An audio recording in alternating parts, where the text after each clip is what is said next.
Recent reports that the Iranians have removed their personnel from southern Syria and have transferred their main activity hub from Damascus International Airport to the T4 airbase in the heart of the Syrian desert indicate that the first round of the Iranian-Israeli conflict in Syria has ended in resounding defeat for Tehran. Subscribe to the JNS Daily Syndicate by email and never miss our top stories. Some in Israel voiced concern and criticized the government's decision, which the defense establishment had encouraged, to wage a campaign against Iranian entrenchment in Syria. It is a fact, however, that the determination displayed by Israel bore fruit and its objectives were met, without sparking a war on the northern border and while avoiding a diplomatic crisis with Russia. The important takeaway from the first round is that those who dare, win. Iran blinked first and chose to duck a fight with Israel. It's also possible it didn't want to push its luck in terms of its relations with Bashar Assad and with Vladimir Putin, the patron of the Damascus regime. This further evidences the limitations of Iran's power and certainly that of its Quds Force, the foreign arm of the Islamic Revolutionary Guard Corps, in Syria.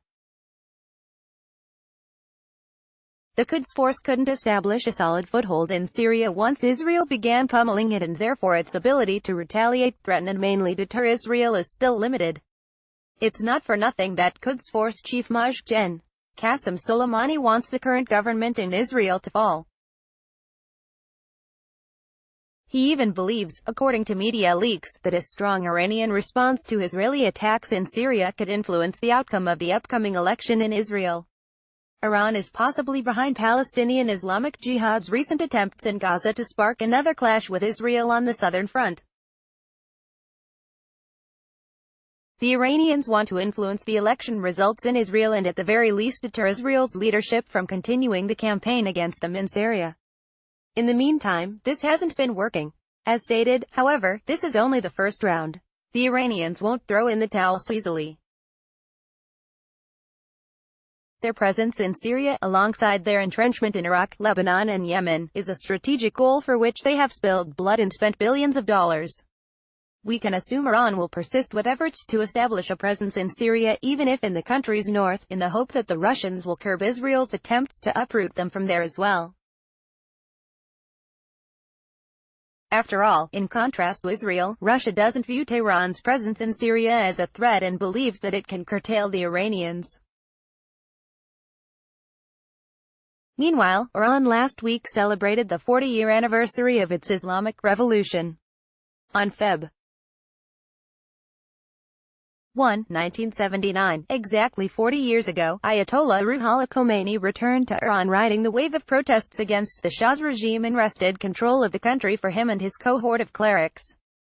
These have been 40 years of uncompromising fanaticism, increasing international isolation, unrelenting subversion in the region and beyond, and burning hatred for the United States and Israel.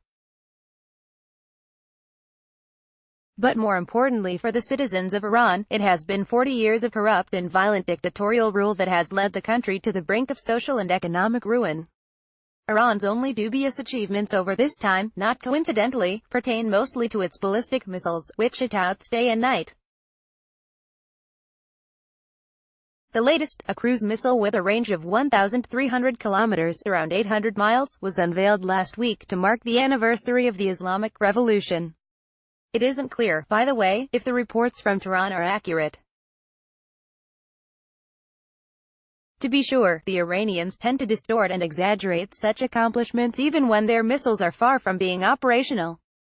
What is pertinent, however, is Iran's trend and ongoing intention of manufacturing missiles capable of reaching not just Israel but Europe and in the future the United States well. The price for these missiles, as we all know, is being paid by the people of Iran, mainly the country's youth who have essentially been sentenced to a life of economic hardship, poverty and ignorance and mostly a lack of hope for a better future. The gap between the Iranian people and their leaders has never been larger, and another revolution to topple the regime is undoubtedly only a matter of time. This is still quite a few years away, however, because the Ayatollahs, similar to their ally Assad, are willing to kill millions before bidding adieu to the global stage.